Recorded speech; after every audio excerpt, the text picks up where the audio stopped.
Chez les charpentiers menuisiers, tu as d'abord été embauché pour un mandat... Pour l'information. Ah non, ouais. non, ils m'ont embauché sur une base permanente. Sur une base permanente? Là, c'était pour faire de l'information. Il me semble que tu n'avais pas eu un premier mandat pour faire un... Ah oui, bien quand j'étais... Un congrès, un colloque? Oui. Quand j'ai été... Un congrès. Un congrès, c'est ça. Le congrès de fondation, c'est comme ça que j'étais en contact avec le Local 9. Mais à ce moment-là, tu étais à la FTQ. J'étais à la FTQ. Été prêté. J'ai prêté, tu vois, parce que là, Louis Laberge et la FTQ ont été très, très proches de tout le mouvement de constitution de la FTQ Construction, puis le CTC avec McDermott s'est impliqué.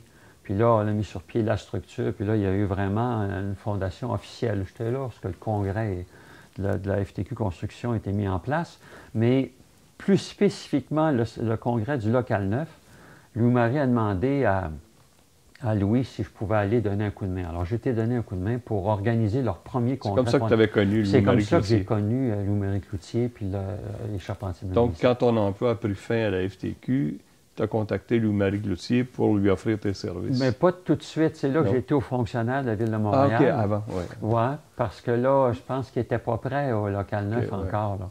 Puis quand je les ai recontactés, là, il dit non, il dit c'est adopté, on veut développer l'information.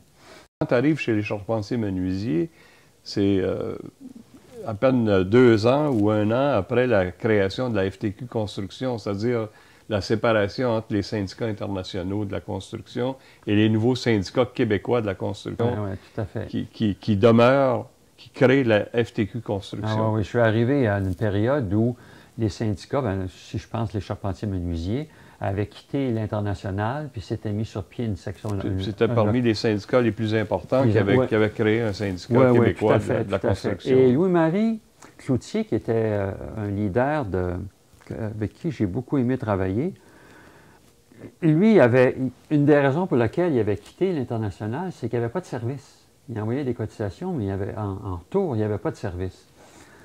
En plus que la structure était plutôt anarchique. Toutes les sections locales étaient autonomes, puis il y a du service qui se donnait. Il se donnait du service un peu partout à grandeur du Québec, puis il se croisait. Il y avait quelque chose qui était... Il n'y a pas de coordination. Il n'y a pas de coordination. Il dit non, il dit on n'est pas efficace comme ça. Alors quand il m'a embauché, c'était vraiment de mettre sur pied toute une structure en information, mais j'embarquais dans un mouvement où il voulait donner du service aux membres. Et là, on a eu plein d'initiatives qui, pour l'industrie de la construction, puis pour le syndicalisme, étaient très originales, puis très prometteuses. Il y a les travailleurs de la construction, ceux qui déclarent leurs heures et tout, ils ont des avantages sociaux. Or, l'OCQ à l'époque, la CCQ maintenant, je ne sais pas si c'est encore CCQ, je pense qu'ils ont changé de nom encore, ils ne faisaient pas d'information tant que ça. Alors, il y avait des avantages qui dormaient là. Louis-Marie, il dit, attends un peu. Il dit, on a payé pour ça.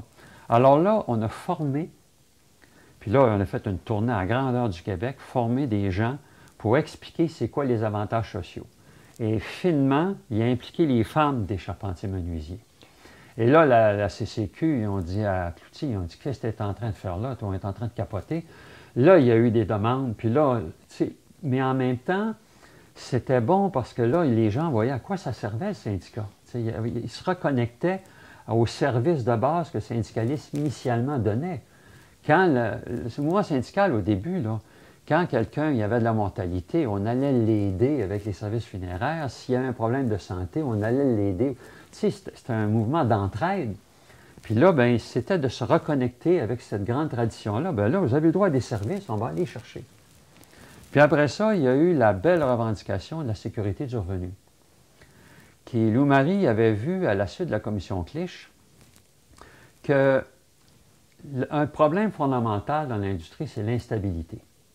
Puis là, on n'a pas besoin d'aller chercher très loin. Les débardeurs, tu sais, dans les années 50, les années 60, c'était la guerre, tous les matins sur la ligne, pour avoir de l'ouvrage. Il dit, dans la construction, c'est un peu ça qui se passe. Il dit, là, c'est une population qui rentre puis qui font une pression. faire sortir les autres, puis ça fait des pressions à la baisse pour les conditions. Puis ça amène une instabilité. Puis en plus, c'est une industrie qui il manque de planification pour les travaux. Or, une bonne partie des travaux, c'est l'État qui est donneur d'ouvrage. Comment il se fait que c'est fait à la dernière minute ou juste avant une période électorale? Il n'y a pas moyen d'avoir une planification pour que ce soit plus égalitaire dans le temps, mieux réparti dans le temps. Alors là, il a vu que les débardeurs, par exemple, ils ont mis sur pied un genre de forme de sécurité du revenu jumelée avec l'assurance chômage à l'époque, prestation supplémentaire d'assurance chômage, puis qui a donné une stabilité à la population là-bas. Puis les batailles à coups de barre de fer, ça s'est terminé. Puis lui, il voyait aussi qu'il dit, il faut qu'on stabilise nos populations, qu'on planifie nos travaux, mais il dit, il faut qu'aussi on améliore la qualification de la main-d'œuvre. Parce que quand l'industrie, dans les années, fin des années 70, les années 80, les financiers, dans la foulée de la financiarisation de l'économie, à la grandeur de la planète, ont rentré dans l'industrie, là, c'était plus la compétence, c'était le rendement.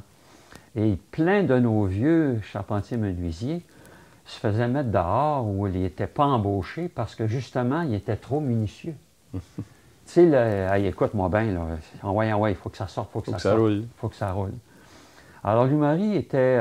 puis les gars le disaient, il était pas bien avec ça, là. Il n'était pas bien que faire une job, il faut que ça aille vite, il faut que ça aille vite. Quand tu es formé, surtout un menuisier, c'est des gars qui passent le temps à compter, puis de la précision, puis un mur croche, je te dis qu'un menuisier le voit. Hein. Puis là, ils sont obligés... Quand c'est pas d'équerre. Quand c'est pas d'équerre, ils sont obligés d'accepter ça. Et les gars ne sont pas tout le temps contents de ça.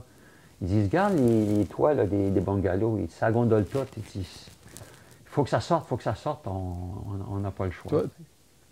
Alors, c'était une belle expérience pour moi. Ouais. Puis c'était une expérience supplémentaire pour savoir comment travailler avec un milieu qui n'était pas familier. Qui n'était pas familier, oui, c'est ça.